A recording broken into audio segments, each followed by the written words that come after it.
Ok.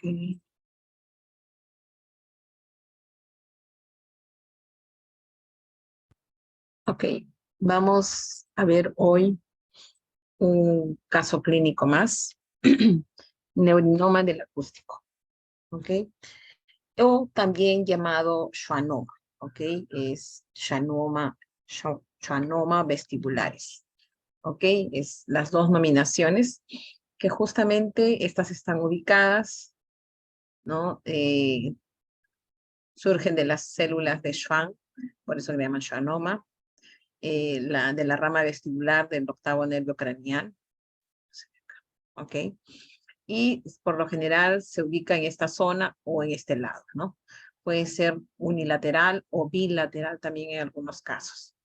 ¿Qué tenemos que considerar aquí? Por ejemplo, aquí tenemos el tumor, la cóclea, todo lo que está asociado al sistema auditivo. Entonces nosotros tenemos que saber cuál es el límite de la cóclea. Por aquí cerca en otros cortes tenemos el tronco, etcétera. ¿Ok?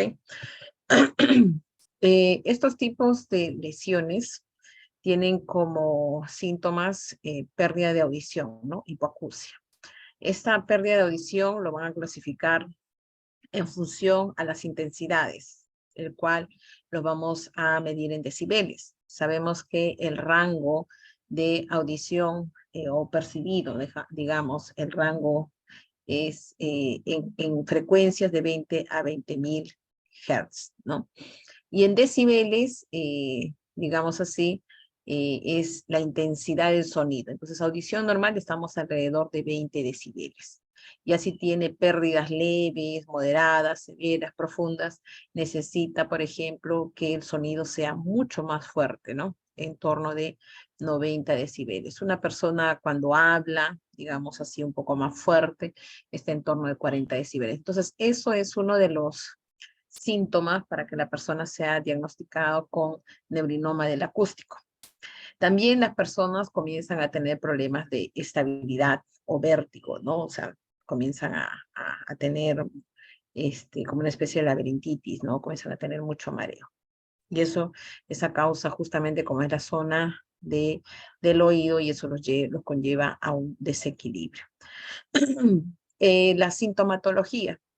Eh, ¿Cómo vamos a tener que estar en esta zona, cerca de la cóclea?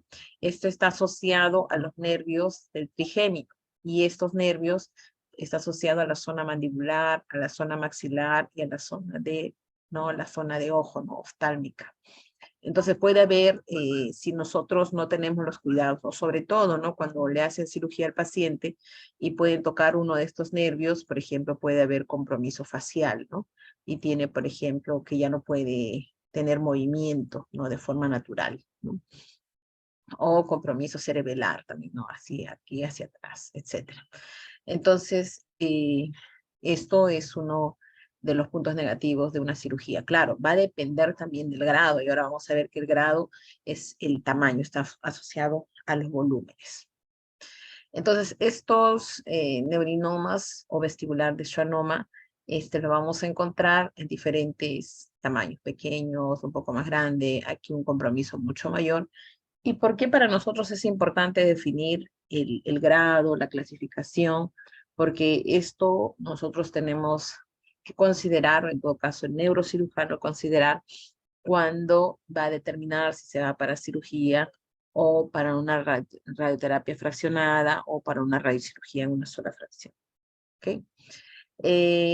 Está constituido, como es la parte auditiva, de la cóclea, el nervio coclear, nervio vestibular superior, el nervio vestibular, todos estos tenemos aquí, los nervios auditivos, el nervio vestibular. Nosotros cuando vamos a armar, tenemos que armar los límites de dosis, los constraints de cada uno de esos puntos, ¿no?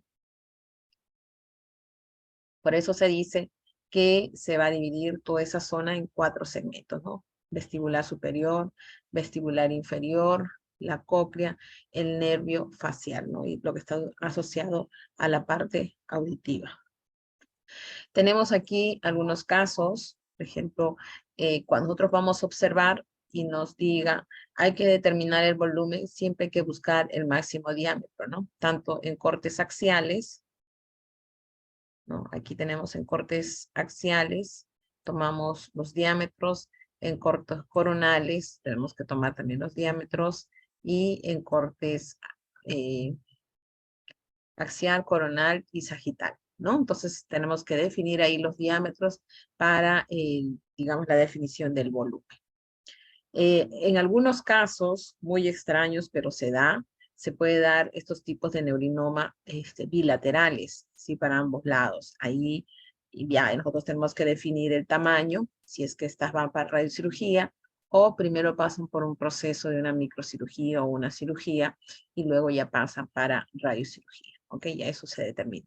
Ahora, en el caso que pasase directo para la radiocirugía, podría ser una fraccionada, en el cual nosotros vamos a aquí trabajar con dos, bueno, depende, ¿no? Porque aquí, por ejemplo, si el médico quiere, por lo general, estos schwannomas tienen forma de un helado. Acá está. Siempre tienen, ay, perdón, siempre tienen la forma de un helado. Y a veces tenemos que definir un isocentro acá y otro isocentro por acá, ¿no? Para darle la forma, digamos. Estos tumores más son alrededor de una frecuencia en bilaterales un 5%, en unilaterales 95%. En cuanto a los años, entre 30 a 60 años, la incidencia se da de 1 millón por habitante por año. 8% de todos los tumores son endocraneales, ¿no? Dentro del cráneo, como hemos visto. ¿Cómo se clasifican? Estos se van a clasificar en estadiajes, ¿no? Tumores y los estadiajes de acuerdo a la zona donde están localizadas. Estadio cisternal o fase trigeminal menores de 2.5. Estadio de compresión de tronco encefálico. Este es algo crítico para nosotros porque tenemos que saber cuál es el límite de dosis en este caso del tronco. Esta parte de repente lo vamos a ver acá un pedacito.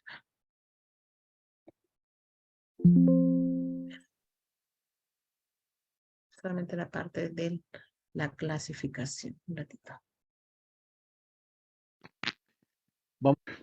La otra forma de fases y el más frecuente de presentar esto fue una mutación genética de la proteína merlina que suprime la generación tumoral y esto está en el cromosoma 22q12.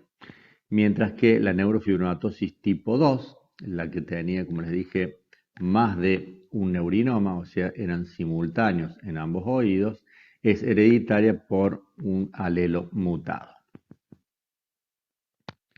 ¿Cómo se clasifican? La clasificación más acertada a nivel internacional es la de COS, que está publicada en 1988 y que lo divide en 4 fases o grados. El estadio 1 es intracanalicular el tumor. En el estadio 2, el tumor sale hacia el ángulo cerebropontino o ángulo pontocerebeloso y queda en ese espacio que tiene aproximadamente 1 centímetro, centímetro y medio. En el estadio 3, el tumor toca la estructura del tronco cerebral, pero no la deforma. Y finalmente el grado 4 la toca y deforma la zona del ángulo pontocerebeloso, deforma el tronco cerebral y empieza a colapsar lo que se llama el cuarto ventrículo, que es un espacio por donde circula el líquido cefalorraquídeo. La otra forma de clasificarlo es de acuerdo a los estadios clínicos que el schwannoma vestibular puede dar. Cuando es grado 1, que es la misma clasificación de COS, llamamos que está en fase otológica, porque los únicos síntomas tienen que ver con, con alguna afección que nazca de la compresión del tumor sobre el nervio coclear. Esto quiere decir que el paciente tiene o un zumbido agudo permanente, un tinnitus, o en su defecto puede tener una hipoacusia unilateral, por lo tanto asimétrica.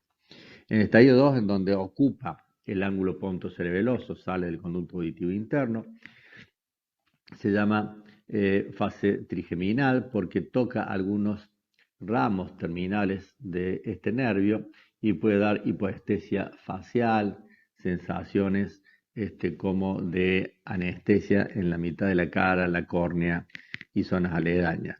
Estos tumores habitualmente tienen hasta 2 centímetros y medio.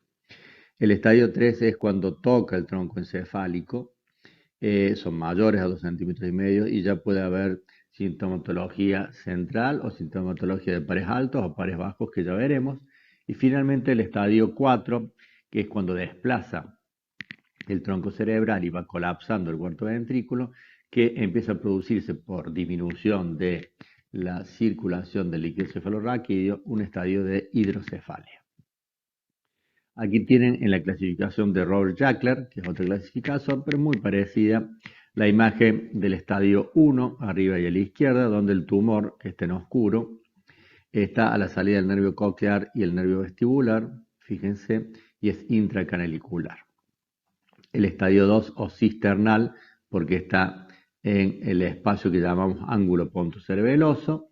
El estadio 3, donde ya comprime el tronco cerebral en forma leve a moderada. Y el estadio 4, donde ya produce la hidrocefalia por colapso del cuarto ventrículo, ya que no puede circular, aumenta mucho la presión intracerebral y el paciente tiene, por ejemplo, jaquecas insoportables, vómitos fáciles, y otros tipos de síntomas de acuerdo a lo que vaya comprimiendo, incluso el nervio trigémino y los pares bajos. Con respecto a la anatomía patológica, hay dos grandes formas de presentación. Lo primero que tienen que saber es que es un tumor que es sólido habitualmente, solo que algunos tumores son quísticos. Eso es lo inhabitual.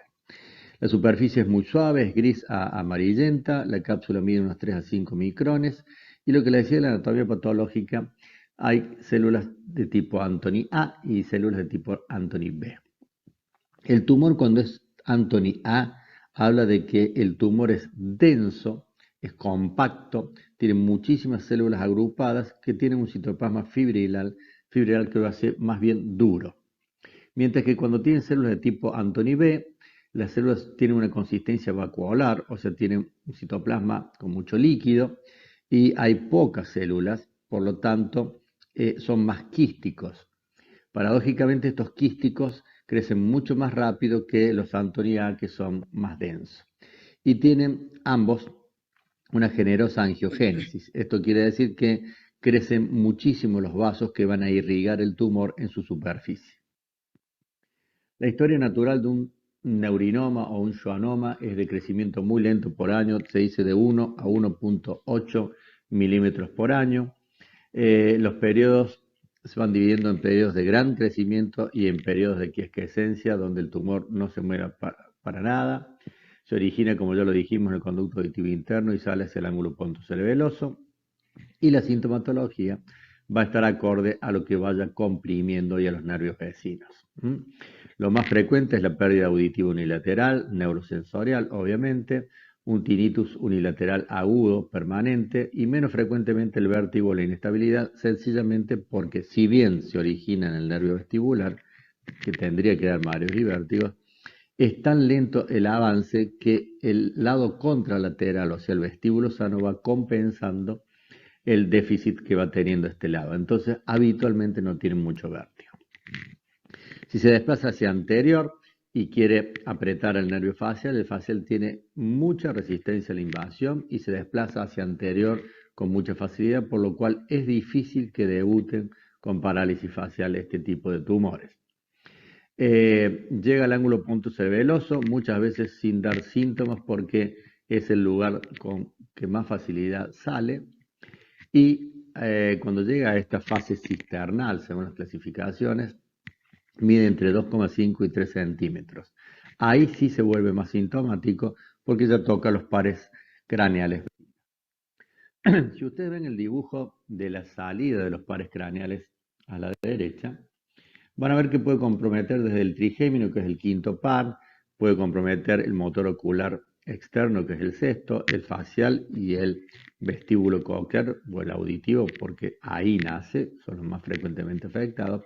Y después tenemos 4 pares craneales que son llamados comúnmente pares bajos por la posición que tiene, que son el glosofaringeo, el noveno, tiene que ver con la deglución, el décimo, que tiene que ver con el nervio vago, o sea, por ejemplo, con la motilidad de las cuerdas vocales, el 11 que tiene que ver con el espinal, que nos permite mover el hombro, y finalmente el 12, el hipogloso, que tiene que ver con la deglución y movimiento de la lengua. Razón por la cual el 95% de los pacientes, como nace del paquete acústico facial, va a tener una sordera progresiva y solamente un 20% de ese 95% va a corresponder a una sordera súbita, o sea, va a debutar como una sordera súbita, si no siempre es progresivo. El 65% de los pacientes refiere tinnitus agudo y permanente. El vértigo, como le mencioné, es episódico en el 60% de los pacientes. Cuando toca el nervio facial, hay trastornos del nervio facial si es que esa resistencia que dijimos que naturalmente tiene se vence, y puede dar sincinesia, o sea, lo que es una especie de tic en la cara, a una parálisis en el 15% de los pacientes, y esto sí está asociado a tumores de gran tamaño. Cuando toman los pares bajos, por lo que les mencioné, pueden generar ronquera por afectación del décimo par, disfonía, por lo mismo, trastorno de la deglución por afección del noveno par, motilidad de la lengua, aspiración broncopulmonar por afección del noveno par habitualmente. Si tomo los pares altos, que son el quinto y el sexto, puede haber diplopía, hipoestesia trigeminal y obviamente cuando es muy grande, hidrocefalia. Aquí tienen las tres formas, cuando está en el conducto, cuando va hacia abajo a pares bajos y cuando va hacia arriba. El diagnóstico se hace con la audiología, se sospecha en realidad. Cuando usted tiene un audiograma de este tipo, que es totalmente asimétrico, sin ningún tipo de causa, por ejemplo, una fractura de cráneo, porque se cayó de su moto y se fracturó el cráneo y se rompió el oído interno, cuando no hay esa sospecha, siempre que vean una asimetría marcada en la audiometría tonal, es menester estudiar que no haya un neurinoma oculto. Podemos hacerle pruebas supraliminares, obviamente, y el potencial evocado sí es muy interesante porque nos va a dar una onda 5 prolongada del lado que está el neurinoma, porque va a tardar más en cruzar la onda sonora de ahí hacia el tronco cerebral que en el lado sano, donde el nervio va a estar íntegro y el tiempo de conducción va a ser mucho más rápido. Entonces, cuando haya un intervalo 1,3 o 1,5 que tiene más de 0,4 milisegundos de diferencia entre un lado y el otro, sospechen que estamos en presencia de una patología retrococlear, es decir, de un neurinoma. Con respecto a los estudios vestibulares, por ejemplo, el VEGIT o la videonistomografía tienen una utilidad muy limitada, ya que lo único que nos va a decir es que ese vestíbulo está hipovalente, hipofuncionante. Pero cualquier patología vestibular como un Meniere puede dar exactamente lo mismo. Ok, entonces hemos visto cómo se clasifica la localización. Hay diferentes tipos de clasificación de Cox, lo que mencionó ahí, la clasificación de Robert Jacker, depende de la localización, del tamaño. Hemos visto el crecimiento es bastante lento, es uno, porque como también es un tipo de tumor benigno, ¿no? Pero el crecimiento de este tumor va a causar mucha dificultad en los pacientes, pérdida de audición, mareo, etcétera, ¿no? Entonces, eso hemos visto, ahí ven, el 95% se da la pérdida de audición, tinnitus, vértigos, ¿no? Entonces, eso hace que se tenga que retirar. Como el crecimiento es bastante lento, muchas veces los pacientes demoran en tomar las decisiones cuando es pequeñito, ¿no? Pero igual, el problema es que va creciendo y va abarcando espacios, y para nosotros hacer la radiocirugía se hace un poco más pesado. En principio, ¿qué se hace? Previo al día de la radiocirugía se hace la resonancia magnética previa, ¿no? Se puede hacer un T1, un T2, un T1 volumétrico axial. Siempre las tomas tienen que ser en cortes axiales, no tomadas en cortes diferentes y luego hacer la reconstrucción, no, en cortes volumétricos axiales. Puede ser con o sin contraste gadolinio. Y los cortes, como dice ahí, de 1 milímetro por 0 milímetro, ¿no? O también se puede hacer un T2, volumen axial, también con cortes de 1 milímetro y volumen axial centrado, ¿ok? Ahí tenemos imágenes de resonancia en el cual se pueda definir el volumen que se va a tratar, ¿no? Ahí tenemos la diferencia entre T1 y T2, por eso es que ellos comentan que podríamos nosotros definir con un T1, miren que tenemos una buena nitidez, es decir, los bordes definidos, bastante definidos, o igual se puede ver acá en un T2, ¿no? Entonces ya eso depende del protocolo y depende del médico también, ¿no? Nosotros trabajamos mucho con los T2, por ejemplo, ¿no? Que nos ayuda, pero a veces podemos hacer la doble adquisición, entonces podemos hacer superposición de imágenes. Aquí tenemos algunos otros cortes. Siempre tiene forma de cono de lado. Mira, tiene una puntita acá y una parte ancha. Entonces eso hace que tenemos que definir a veces dos, tres isocentros, ¿no? Ahí tenemos diferentes cortes, ¿no? La definición de los volúmenes. Previo a esto nos va a servir para nosotros tener una idea de cómo va a ser la planificación, ¿no? Porque como todo se tiene que hacer en un solo día, siempre se recomienda tener una preplanificación.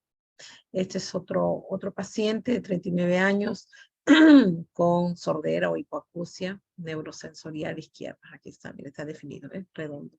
Pero hay que ir revisando todos los cortes, ¿no? Y en los cortes ya tenemos esta forma de, como les decía, cono de lado. Este de aquí son pequeños, en fase 1, ¿no? Se localiza en el conducto auditivo interno, o sea, bastante pequeñito. Y por acá está el tronco, por eso cuando son grandes, el problema es que nosotros estamos muy cerca del tronco, y ahí hay que tener mucho cuidado, ¿no? Aquí tenemos otros casos. Entonces, estos diagnósticos a veces se pueden confundir, digamos, con un meningioma, con un quiste epidermoide, un aneurisma, un xanoma de nervio facial, o un caso de metástasis, o un quiste aracnoideo, ¿no? Entonces, esto, por eso que el neurocirujano lo tiene que definir bien si realmente es un neurinoma del acústico. El día de tratamiento, como ya sabemos, depende de la técnica con la que trabajamos, podemos colocar en los marcos estereotácticos y hay que considerar que la zona que vamos a irradiar es por esta zona, ¿no? Y hacer que también los fiduciales calcen toda la cabeza, ¿no? O sea, no irnos ni muy abajo ni muy atrás. Hacemos la toma de imágenes tomográficas, ya sabemos que trabajamos con los 9 puntos, ¿no? Que tienen que calzar exactamente, acá están los 9 puntos. Tenemos que hacer un control de calidad. Luego las fusiones de imágenes, que podemos trabajar con tomografías, resonancias en T1 o T2, ¿ok? Tenemos ahí que hacer una fusión. Se comienza a hacer las revisiones de la resonancia y la tomografía para una buena definición de volúmenes, con cortes, sobre todo con cortes de 1 milímetro, ¿no? Aquí está. La conformación, como trabajamos con radiocirugía y sobre todo estos tipos de tumores benignos, no necesita muchos márgenes, ¿no? Se ajusta mucho al volumen, digamos, ¿no? Y hay que considerar mucho los gradientes de dosis, ¿no? Eso hace que, eso tenemos que considerarlo en las evaluaciones de los OR. Entonces, siempre hay que considerar que no estamos dando nosotros un perfil perfecto, sino vamos a tener aquí lo que es la zona de las penumbras. Y esta zona de las penumbras está asociado a lo que están los alrededores, ¿no? Es el OAR. Luego, cuando vamos a ver la parte de radiobiología, vamos a ver el efecto bystander, por ejemplo, ¿no? Que es el efecto del vecindario, ¿no? Dependiendo si es un volumen pequeño o si vamos a trabajar con un volumen mayor, ¿no? Entre 4 a 5 centímetros de diámetro, que podríamos trabajar en fraccionado, ¿no? Y eso va a depender.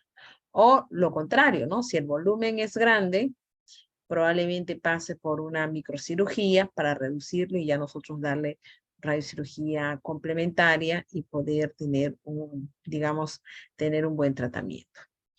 Hay que considerar bastante que hay que intentar preservar la audición después de recibir la radiocirugía, por eso es que aquí trabajamos mucho, hemos trabajado varios casos de neurinoma, trabajar mucho con los neurocirujanos, ellos tienen que evaluar cuánto le está llegando a los nervios auditivos, por ejemplo, a la cóclea, ¿no? Nosotros tenemos que estar con nuestra tabla ahí, verificando si si se está cumpliendo de forma correcta, ¿ok? Hay que tener en cuenta de cuánto recibe la cóclea. Aquí, por ejemplo, como decía, mire, por lo general tiene esta forma de helado, forma de pera, ¿no? Y aquí le ponemos 1, 2 isocentros, aquí con conos pequeños, con conos grandes, y hay que tomar en cuenta la superposición de los campos y también por dónde ingresan los campos, ¿no? Ahí tenemos. Aquí, por ejemplo, están haciendo una comparación. Están dando 12 grays en la periferia, pues aquí en el borde, en la curva de isodosis seleccionada. Y aquí están haciendo una comparación en esta publicación, si le estuviesen dando con un Gamma Knife Perfection, un caso de IMRT, un caso de CyberKnife y usando un Novalis, ¿no? Miren, casi son similares, ¿no? Sobre todo aquí, mire cuánto le está llegando aquí al tronco, ¿no? Aquí está un poquito más alejado, mire, ¿ve? Aquí se aleja un poco, aquí que está superponiendo un poquito, ¿no? Aquí también está bien en el límite y acá también. Entonces, cada uno tiene sus ventajas y desventajas, pues sí que nosotros tenemos que evaluar. Por ejemplo, aquí vemos en el caso del acelerador lineal, las curvas de isodosis se abren un poco, en el caso de Gamma Knife, las curvas de isodosis se ajustan, ¿no? Entonces, tenemos que evaluar con qué equipo estamos trabajando, el nivel de incertidumbre con lo cual estamos trabajando. De todas maneras, radiocirugía siempre va a ser bastante ajustado, como hemos visto la semana anterior, trabajamos con más o menos 1 milímetro. Los controles previos que ha recibido de tratamiento, va a tener sus controles 4 meses durante el primer año, 6 meses segundo año, cada año luego del segundo año, y comenzar igual a aplicar el protocolo de resonancia magnética, ¿no? O sea, comenzar a hacer las comparaciones, hacer todo el seguimiento, ¿no? Año por año. Esto lo hace el neurocirujano y claro, nosotros tenemos que siempre estar haciendo unas comparaciones, evaluaciones para ver si ha ido todo ok, ¿no? Sobre todo que vemos la disminución de los volúmenes, ¿no?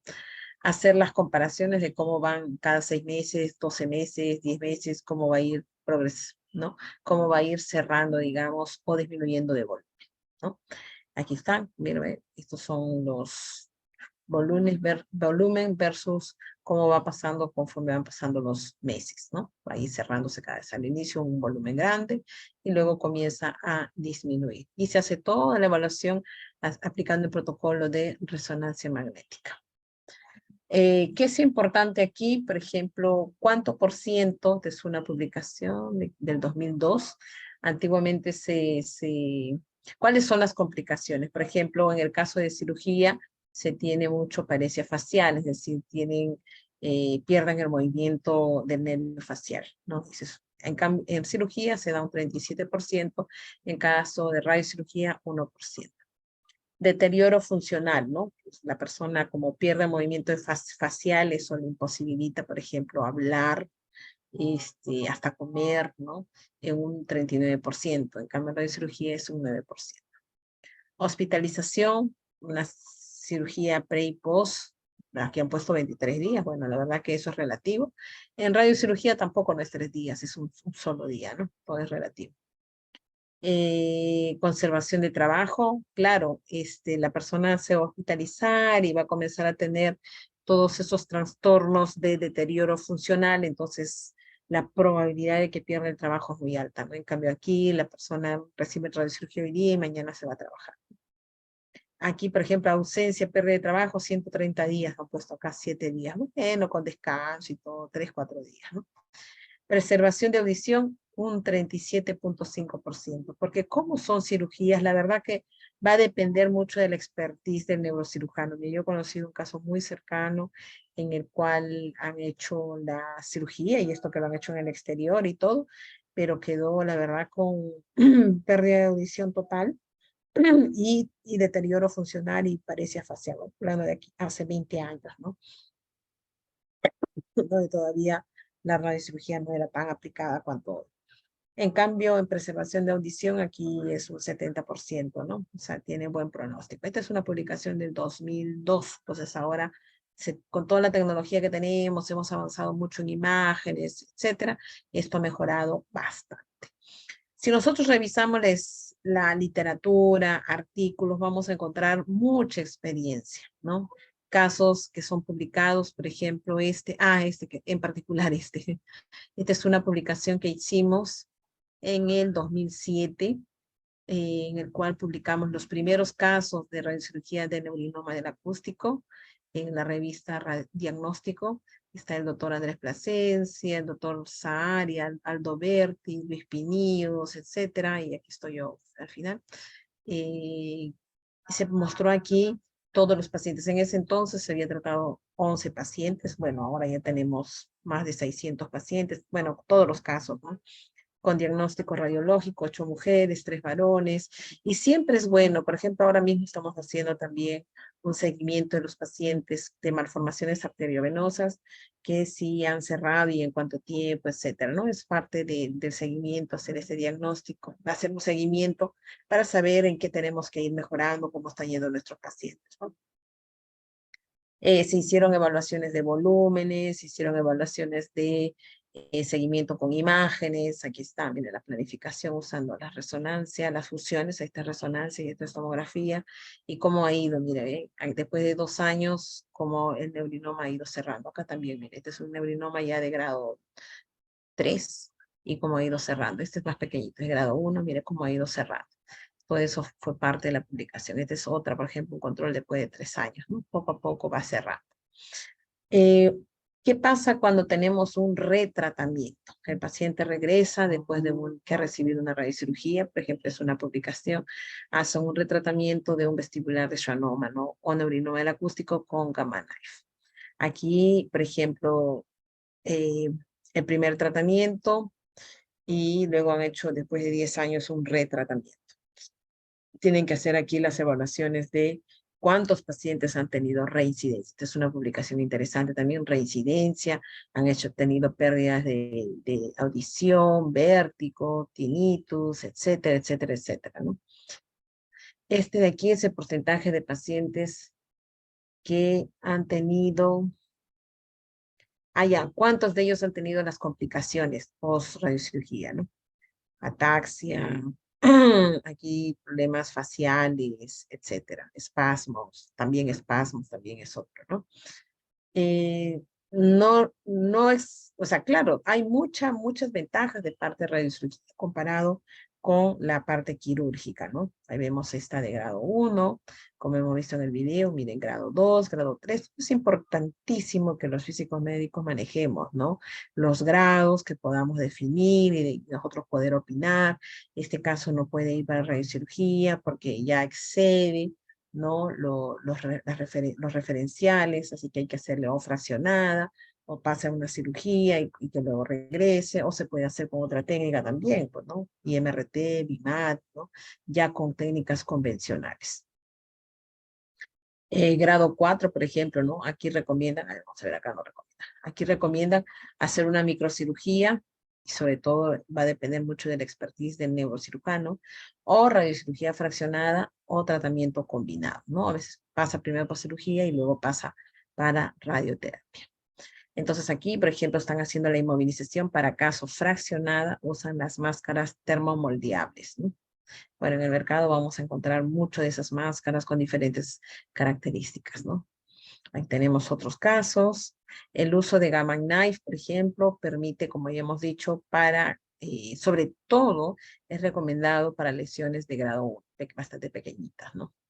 Aquí tenemos los casos de Gamma Knife, cómo han hecho la planificación, por radiocirugía, cómo ha cerrado. Por ejemplo, han hecho aquí un tratamiento combinado, ¿no? Cirugía más Gamma Knife. Y tenemos otro caso.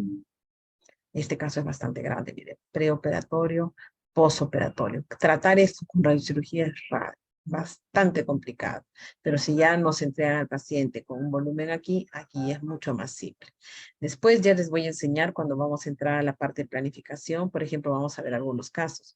¿Cómo voy a planificar si el volumen tiene esta forma, o tiene esta forma, o es redondito? Por ejemplo, aquí tiene forma de un cigarro.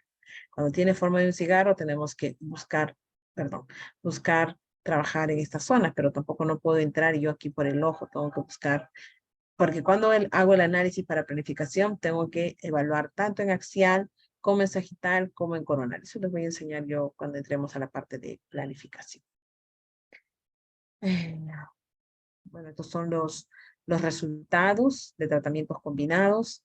control tumoral semejante, resección entre 93 a 96%, preservación facial entre un 31 al 92%, eso es importantísimo, pero igual el médico tiene que informar al paciente que puede ser parte de las complicaciones. Mire, estamos trabajando de un 31 a un 92%, o sea, puede haber, ¿no?, problemas de pérdida de audición o problemas faciales, etcétera, ¿no? Preservación facial, tratamiento combinado. Vamos a ver acá. Imagen de microcirugía. Esta es otra publicación que habla en el Hospital San José en Costa Rica. Comenta de cómo hacen la presentación de sus casos, un caso de 37 años, etcétera. Le hacen la resonancia, esta es la resonancia contrastada preoperatoria, mire, bastante grande. Esta es la resonancia con y sin contraste previo al tratamiento de radiocirugía. Miren, aquí ya le han hecho, aquí sin la cirugía y aquí ya lo mandaron a cirugía. Miren, pequeñito, basta. Esto es totalmente tratable con radiocirugía. Hicieron la planificación, miren, ¿ven? Siempre hay que buscar la entrada. Aquí han hecho campos conformados, si se dan cuenta. Miren, está trabajando con micro multiláminas, como un ramillete de rosas, ¿no? Así, ¿no? Sin entrar por zonas que son altamente radiosensibles, como son el cristalino, etcétera. Hay que cuidar acá, por ejemplo, los nervios ópticos, el quiasma, la cóclea, tronco, etcétera, ¿no? Y ahí vemos las curvas de isodosis. Siempre tenemos que, por ejemplo, si es todo esto, probablemente la curva que han seleccionado debe ser una de estas, ¿no? Porque estas puntitas son críticas también. Por eso es que cuando nosotros no abarcamos todo, la probabilidad de recurrencia es mayor, ¿no? Por eso que hay que a veces generar un isocentro acá, un isocentro acá, un isocentro acá, para poder tener la conformación. En este caso, por ejemplo, el volumen medio que han trabajado es de 5.1 centímetros cúbicos, la dosis máxima de 15,89, la dosis promedio y la dosis mínima. Claro, la dosis prescrita que ellos están trabajando es de 15 Gray, dosis hasta 15 Gray, dependiendo del pronóstico. El tallo cerebral, han trabajado el volumen, los límites de dosis, y aquí está, era 15, 14.73, claro, hasta 15 podemos llegar, ¿ok? Discusión, bueno, han hecho aquí toda una evaluación. Vamos a escuchar aquí algunos casos que discuten acerca de la cirugía. González Valdés, Un momentito. Pues los schwannomas son una lesión que tiene varios sinónimos. El nombre correcto para llamarlo es schwannoma, porque pues procede de las células de Schwann, ¿no? Hubo que hacer un congreso y ponerse de acuerdo con el nombre y ese es el nombre correcto. Y el origen, como sabemos, pues es la zona de transición entre la mielina central y periférica, la zona de Obersteiner-Reitlich, y que tiene una incidencia anual de un caso por cada 100.000 en la población general. Es el 8% de los tumores nuevos en la práctica neuroquirúrgica. Lo más importante cuando vamos a tratar una enfermedad, pues es conocer su historia natural. Y tenemos que la tasa de crecimiento de estas lesiones va entre 0.4 y 2.9 milímetros por año. En promedio crece 1.4 milímetros por año, 1.2 milímetros por año. Los quísticos crecen un poco más rápido y es considerado un tumor grado 1 de la clasificación de la OMS. Hay muchas clasificaciones de acuerdo al tamaño que tienen. Estas son quizás las más utilizadas, sobre todo la CUS. Y en general, pues el crecimiento del schwannoma es de el canal hacia afuera, hacia el ángulo pontocerebeloso. Esa es la forma en cómo crece. Y para nosotros en la práctica neuroquirúrgica y también en la radiocirugía es importante saber si la lesión infiltra o no infiltra. Entonces, los schwannomas infiltran, no infiltran, se adhieren firmemente, pero no infiltran las estructuras vecinas, ¿no? Eso suele ser muy importante.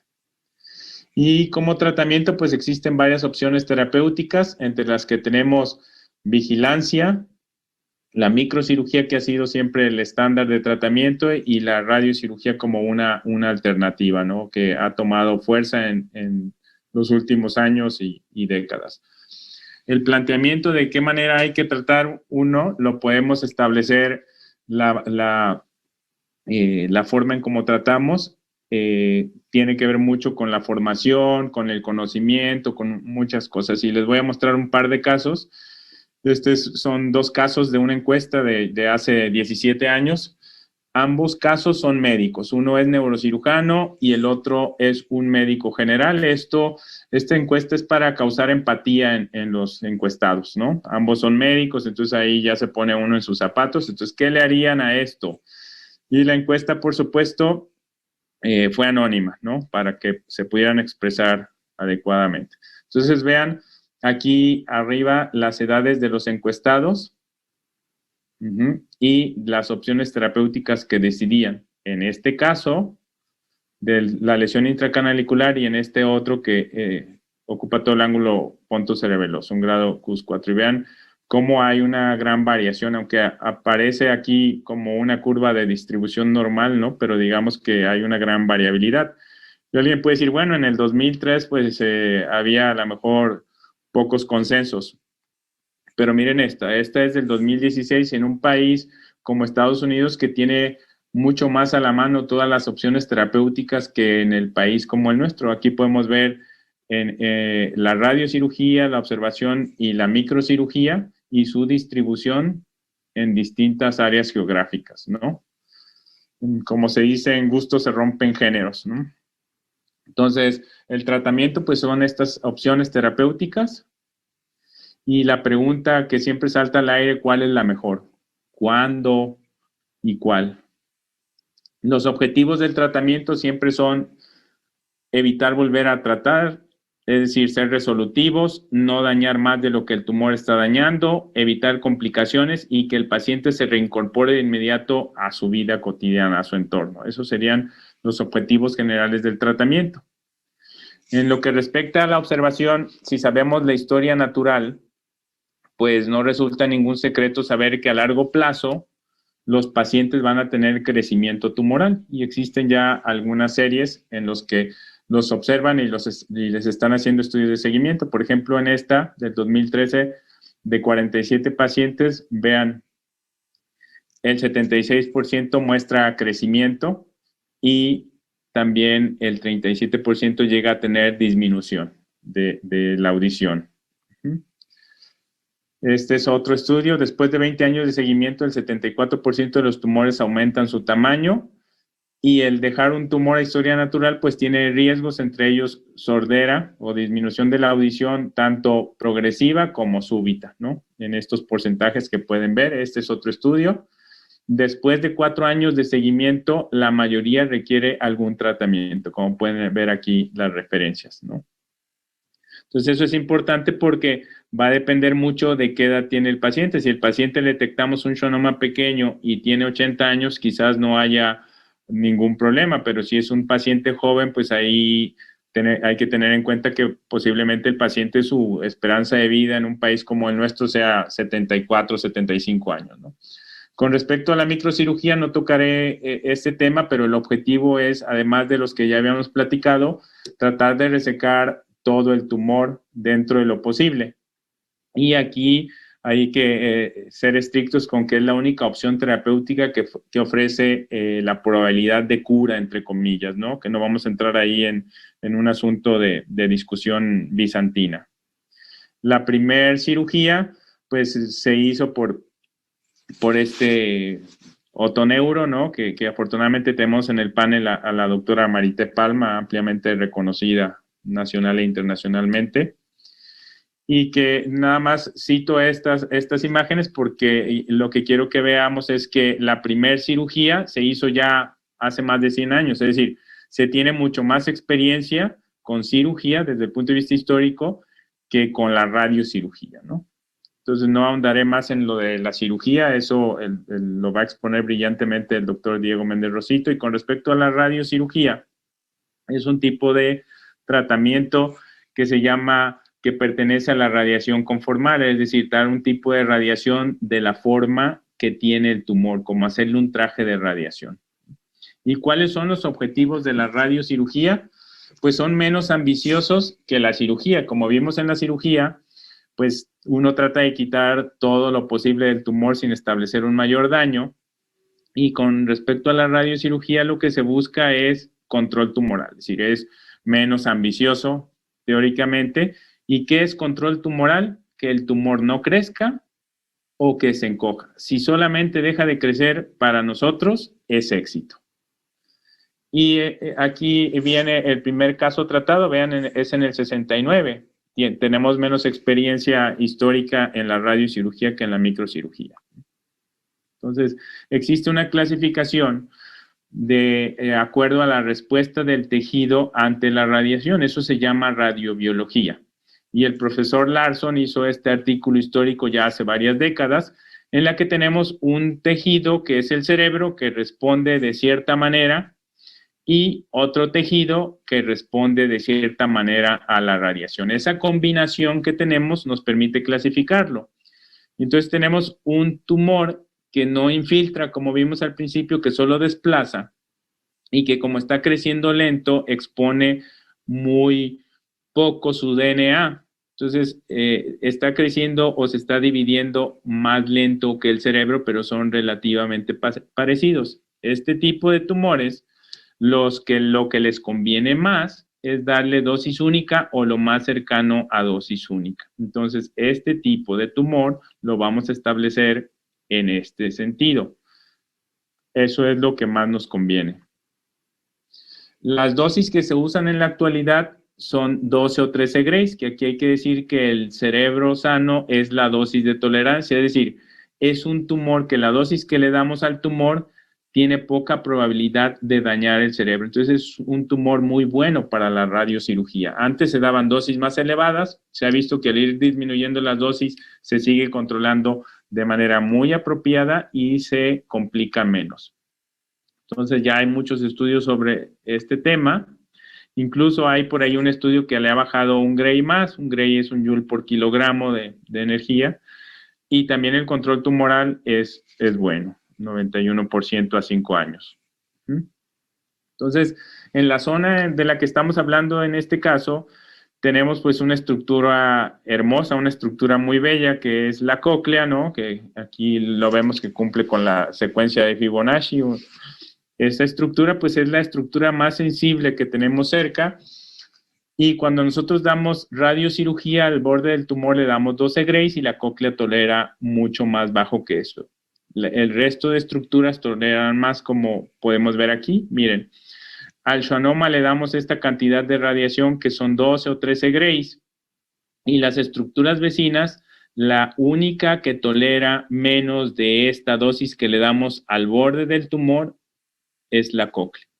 Es decir, entonces teóricamente la probabilidad de lastimar las zonas vecinas solamente es más común en la cóclea. Pero sin embargo, se ha visto en fechas recientes que si uno divide la radiación en 3 o en 5 sesiones, lo que llamamos hipofraccionamiento, la cóclea se hace más resistente, tolera un poco más, y entonces eso es una ventaja desde el punto de vista radiobiológico para preservar la audición. Entonces, ese es un punto muy importante. Vamos a tocar, de acuerdo al tamaño de los tumores, cuáles serían las opciones terapéuticas más adecuadas. Los tumores muy pequeños, generalmente se considera que hay que ver la edad del paciente. Si el paciente tiene 75 años y es un tumor tan pequeño y crece 1.2 milímetros por año, pues lo podemos observar. Y si crece, una buena opción es la radiocirugía. Si tiene menos de 75 años y es un paciente joven, pues sabemos que su esperanza de vida es mucho más elevada, y con esa tasa de crecimiento, pues es más fácil tratar, o menos difícil o menos complejo tratar un tumor pequeño o mediano que un tumor muy grande. Entonces, anteriormente se consideraba la observación, y si crecía se ofrecían las dos opciones terapéuticas. Esta es una guía que tiene ya varios años, como vamos a ver. Se platicaba con el paciente de las dos opciones y se decidía en conjunto. Vean aquí, con respecto al control tumoral y la preservación de la audición en este tipo de tumores pequeños, si nosotros lo observamos, el control tumoral sigue en el 65% y la audición en el 71%. Sin embargo, con la radiocirugía se logra mayor control tumoral porque se limita el crecimiento, aunque ya exponemos a la cóclea radiación y disminuye la audición. Entonces, si el tumor es pequeño, hay que hacer una evaluación entre riesgo y beneficio, ¿no? Eso es muy importante. Entonces, las guías más recientes sobre este tema de las guías europeas que hablan de los niveles de evidencia son sumamente bajos, como casi todo en la neurocirugía, y en los intracanaliculares se puede considerar ambas opciones, no hay que platicar con el paciente. Pero, ¿qué pasa con los tumores medianos, grado 2 y grado 3? Ahí, ¿cuál es el asunto? Esta guía que es anterior, como les comentaba, tumores de menos de 3 centímetros de diámetro, se exponían las dos opciones terapéuticas. Si se hacía cirugía y quedaba residual, se mandaba radiocirugía y el paciente podía decidir por la radiocirugía. Sin embargo, desde hace ya varios años, se comenzó a ver que la radiocirugía podía ser una muy buena estrategia porque daba menos lesión a nervios, daba menos neuropatía, una preservación auditiva muy elevada y un control tumoral muy elevado. Entonces ya ahí había como indicios de que podía ser una buena opción, muy buena opción, porque daba un control tumoral muy elevado y baja tasa de complicaciones. Y vean, en tumores menores de 2 centímetros, esta es un comparativo entre la microcirugía y la radiocirugía. Metaanálisis a más de 5 años de seguimiento, menos de 2 centímetros de diámetro da buen control tumoral y mejor preservación auditiva funcional con la radiocirugía. Justo lo que decíamos. Y entonces, por ahí hace unos años, en el 2013, salió una publicación en la que se veía que en los menores de 3 centímetros era una mejor opción por la mismo. Daba un gran control tumoral y menos tasa de complicaciones faciales, trigeminales y de la audición. Esta guía del CNS de hace un par de años dice que las evidencias son bajas como para ser un estándar. Eso son opciones terapéuticas. Sabemos que los niveles de evidencia, desafortunadamente, en la neurocirugía llegan a ser grado 3, salvo excepciones como en el trauma, en esteroides y ese tipo de cosas que llegan a ser 1A, pero en otras no son tan altas como quisiéramos. Y entonces, esta guía europea, aunque son niveles bajos de evidencia, la tendencia es que en tumores pequeños con audición funcional, si buscamos control tumoral y preservar la audición, se prefiere la radiocirugía por sobre la microcirugía.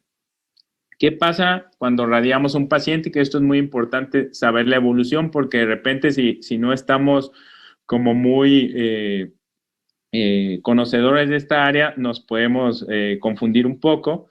Tenemos aquí un schwannoma, se irradia y luego hace necrosis central, puede hacer un aumento transitorio de su tamaño y después encogerse. Vean aquí otro, en el momento del tratamiento, cómo hace necrosis, luego parece como que aumenta, hace una pseudoprogresión y después se encoge. Y así pasa con este ejemplo también de abajo. Aquí podemos, esta es una gran publicación, que es raro que una publicación de neurocirugía pueda ir a una revista como el New England, pero podemos ver aquí una serie muy grande de hace ya varios años. Vean, aquí tenemos todos los pacientes que irradian. A 1 o 2 años después de la irradiación, podemos ver que una poca cantidad se están encogiendo, la mayoría están estáticos, estables, sin crecimiento, y un poquito aumentan su tamaño. A los 3 o 4 años ya la mayoría se están encogiendo, como pueden ver aquí. Y solo son poquitos los que siguen aumentando de tamaño. Esa es la historia natural después de irradiar. Entonces podemos decir que los tumores pueden tener un aumento transitorio de su tamaño, como pueden ver aquí. Esto ocurre entre 6 y 12 meses posteriores a la irradiación y suele ser transitorio, salvo un 2%, 4%, dependiendo de la serie que hablemos. Aquí podemos ver los tumores se irradian, aumentan transitoriamente y luego se encogen. Y aquí tenemos un ejemplo de un paciente que se irradia, comienza a aumentar y sigue aumentando, ¿no? Que, como les dije, está en el 2% de los casos, como pueden ver aquí. Y vean, este es un caso, solo son un par de casos, pero son casos que enseñan mucho. Este es un paciente irradiado que a los 3 años aumentó el tamaño mucho, ya se salía del rango de espera, y entonces se le ofreció cirugía al paciente. El paciente no aceptó la cirugía porque no tenía ninguna alteración clínica y se decidió seguir, y vean cómo se encogió después de muchos más años. Este es otro caso igualito, vean cómo estaba inicialmente, se irradió y a los 6 años, es decir, hizo una necrosis muy tardía, le ofrecieron cirugía, no aceptó, siguió aumentando de tamaño y después se fue ya otra vez encogiendo. Entonces esto incluso abre un capítulo nuevo a más largo plazo, el seguimiento en esta pseudoprogresión, ¿no? Son casos como interesantes. Y bueno, la tasa de control tumoral esta es alguna de conjunto de series, está por arriba del 90%, generalmente 88%, pero digamos en promedio está por arriba del 90%, a 10 años ya se sabe. Aquí podemos ver en otra serie a 5 años es entre el 91 y 97%, a 10 años entre el 85 y 95%. Esta es otra igual, a 13 años de seguimiento, 91% de control tumoral. Y siempre se ha creído que los schwannomas quísticos responden menos bien a la radiocirugía. Sin embargo, ya hay estudios específicos sobre ese tópico y se ha visto que el control tumoral es igual de bueno que si fueran sólidos. Incluso en esta, que es a 5 años, es mucho más elevado que en los que no son quísticos. Y con respecto a la calidad de vida, que eso suele ser importante, podemos ver aquí las dos opciones terapéuticas cuando el paciente está fuera de trabajo y cuando regresan a trabajar, y podemos ver pues las desventajas, ¿no?, de una cirugía. La radiocirugía, por ser ambulatoria, pues el paciente prácticamente sigue su vida normal, se desconecta unos días nada más, ¿no? En cuanto a la preservación de la audición, la preservación funcional se presenta entre el 42 y el 53% de los pacientes irradiados. ¿Cuándo hay mayor riesgo de afección auditiva? Cuando el paciente tiene más de 65 años, cuando el tumor es grande o cuando se da mucha dosis a la cóclea. Cuando el paciente antes de iniciar el tratamiento tiene buena audición, lo más probable es que tenga mejores resultados de la audición. Y estos casos, a 5 años, hay una preservación hasta del 98%. Este es otro estudio con respecto a la preservación de la audición, y vean, si previo a la irradiación tienen buena audición, lo más probable es que la conserven. Y lo mismo, entre más pequeño sea el tumor, menos dosis va a recibir la cóclea. Entre menos dosis demos a la periferia del tumor, menos le va a llegar a la cóclea. Así es más o menos como funciona esto. Con respecto a dar una dosis única versus un hipofraccionamiento, en algunos estudios se ha visto que hay mayor preservación auditiva dividiendo la dosis en 3 o en 5 sesiones. Aunque este otro estudio no encontró una gran diferencia entre un fraccionado y una radiocirugía.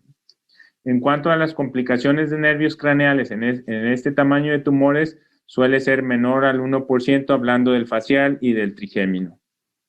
Y entonces, una pregunta sumamente constante es que la radiocirugía provoca malignización, que hace que los tumores se hagan malignos. Entonces, se ha visto que son casos anecdóticos con la radiocirugía. Ojo, es diferente la radioterapia. La radiocirugía es un asunto muy diferente.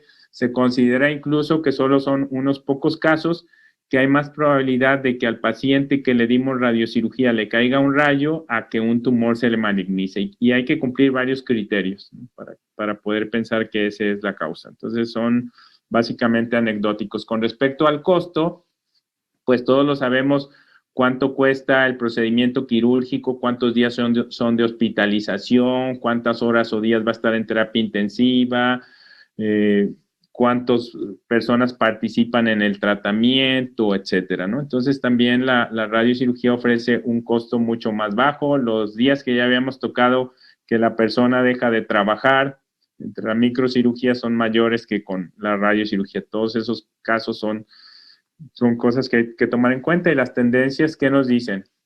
Vean, aquí tenemos el uso de la radiocirugía. De color negro en las barras podemos ver la microcirugía, y aquí vemos los años y el número de casos tratados por año. Y de color plata o color gris podemos ver el número de casos con radiocirugía. Conforme van pasando los años, se hace cada vez más radiocirugía que microcirugía. Esta es una serie de Austria. Vean, aquí se compran un equipo de radiocirugía y cada vez hacen más radiocirugía, hablando específicamente en esta patología. Y los neurotólogos también cada vez lo utilizan más, también cada vez comulgan más con eso. Ahora vamos a ir a tocar el punto crítico sobre los tumores grandes, ¿no? ¿Qué pasa con los tumores de más de 3 centímetros? Hay que hacerles microcirugía, y si queda tumor se considera radiocirugía. Si se reseca todo, vigilancia. Entonces, hay algunas tendencias a descomprimir y después radiocirugía o radioterapia. Si el tumor se puede quitar todo, se quita todo. Esa es la consideración. Pero vean las tendencias. Un grupo japonés dijo, bueno, tú dices que si el tumor mide de menos de 3 centímetros, la radiocirugía parece ser la mejor opción terapéutica. Ok, yo tengo un tumor que mide 5 centímetros. ¿Qué pasa si le quito 4 centímetros y dejo 1 centímetro? Solo el que estaba intracanalicular, el que era más difícil, la última porción que yo iba a quitar cuando ya estoy un poco cansado, qué sé yo. ¿Qué pasa si te dejo esto? Ya te lo estoy dejando en menos de 3 centímetros de diámetro. Entonces ellos hicieron un estudio piloto, como pueden ver aquí, en el 2003. Quitan este tumor que es quístico, ¿no? Quitan la parte menos difícil, digamos, dejan este fragmento y ese se irradia. Se hace radiocirugía. Y después de este estudio piloto, pues hicieron su serie de casos hace unos 5 años y vean, ya están mostrando tendencia, ¿no? Que uno como cirujano de repente dice, chin, si me hubiera detenido ahí, ¿no? Híjole. Entonces, vean lo que ha pasado con algunas series. Eso estoy diciendo, no hay niveles de evidencia todavía evaluados a conciencia, pero es como una tendencia cada vez más común, lo cual no significa que uno sea mal cirujano, sino que se está buscando preservar la función del paciente. Eso es muy importante, sobre todo para que los jóvenes vean esto, ¿no? Ya hay una revisión sistemática sobre ese tema, que eso es lo que, y vean, en estos casos se juntaron ya entre los 9 estudios 248 pacientes con este seguimiento de más de 4 años aproximadamente. El control tumoral con esta combinación es del 93%. Preservación facial elevada, 96%. Audición útil, 60% en un tumor de ese tamaño. Son resultados sumamente buenos. Y eso pues ha pasado también. Estos son casos de un compañero neurocirujano de otra institución que hace, aquí tenemos la lesión, reseca lo más posible y si ya ve que hay algo de riesgo lo deja y hacemos radiocirugía complementaria, como pueden ver el antes y el después. ¿Qué pasa con un tumor grande? Como ya dijimos, hay que descomprimirlos, pero habrá pacientes que tienen mucha comorbilidad y que se considera muy difícil la cirugía. Entonces, ¿hay alguna opción terapéutica radioquirúrgica? Vean, ya hay 3 estudios sobre el tema. Este se hace dosis única y podemos ver aquí, en esta serie hay una adecuada tolerancia. El control tumoral a 10 años es del 92%, preservación facial del 100%, solamente 5% presentó entumecimiento facial, es decir, el trigémino 5%, hidrocefalia 3 casos, acúfeno 10%, alteración en el balance 10%, dolor facial 10%. Esta es otra serie que acaba de salir la semana pasada, 170 casos. Aquí cabe hacer mención que es la serie de Pittsburgh, es la más grande y tienen casos desde el inicio de la radiocirugía, que son casos que recibían dosis más elevadas, ¿no? Pero tenemos que el control tumoral a 10 años es del 90%, audición útil en el 35%, neuropatía facial 4%, 15 casos llegaron a hidrocefalia, afección trigeminal en el 9%. Y este es otro, pero ya no es de dosis única, de hipofraccionamiento, que esa es una ventaja para las lesiones de tamaño grande. Entonces, el utilizar los hipofraccionamientos nos ayuda a poder incluir volúmenes más grandes como tratamiento y disminuir la tasa de complicaciones específicamente en la cóclea. Pues en nuestra casuística tenemos una tasa de control tumoral del 98% a 5 años, con preservación útil del 62.5%, lesión facial transitoria, un caso, alteraciones sensitivas faciales transitorias, 2 casos. Ojo, esto pues es a 5 años. Ejemplos de tratamiento, aquí lo tratamos y aquí vemos que tiene necrosis central, hace radionecrosis central el tumor y puede aumentar transitoriamente. Este es otro ejemplo. Este es un odontólogo que no se quiso, tenía poca clínica, de hecho no tenía prácticamente clínica y era el sostén de 3 hijos que parecían médicos, ¿no? Porque tenían más de 30 años y los seguía manteniendo, entonces parecían hijos médicos. Entonces dijo, no, doc, yo no me quiero operar porque yo soy el que sostiene a mis hijos, ¿no? Entonces aquí pueden ver la evolución de este caso. Aquí tenemos otro caso, el antes y el después. Este es otro caso, el día del tratamiento, 1 año, 2 años.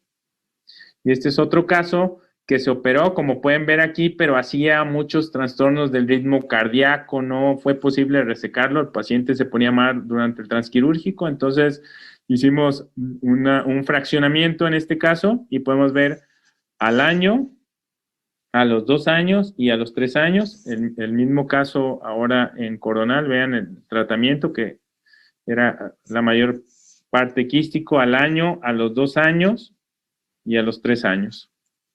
Pues entonces, en general, podemos concluir que la cirugía es la única técnica que puede ofrecer curación.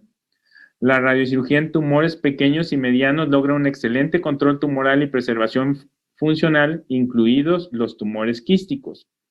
Y que las nuevas técnicas como hipofraccionamiento han demostrado una ventaja en cuanto a preservación de la función y permiten tratar también volúmenes grandes. Y si hubiera casos con tumores grandes en las que se contraindica la cirugía, la radiocirugía puede tener un papel también. Y este es un pensamiento del doctor Mallis, que él incluso tenía un libro Ok, muy bien, hemos visto muy interesante cómo hacen las evaluaciones de los límites de dosis, las tolerancias, ¿no? Eso va a ser la última parte que vamos a hacer aquí en el curso. Voy a dejarles de tarea y vamos a discutirlo, los límites de dosis para todo lo que tenga que ver en la parte cerebral, nervio óptico, como les digo, la zona del lenguaje, la zona motora, etcétera. Ok, eso les voy a dejar una tarea que después en la última clase vamos a hacer las comparaciones y para que ustedes puedan armar sus protocolos. Claro, yo les voy a mostrar también, ¿no? El cómo trabajamos nosotros para que ustedes tengan una idea. Ok, muy bien. Y parar.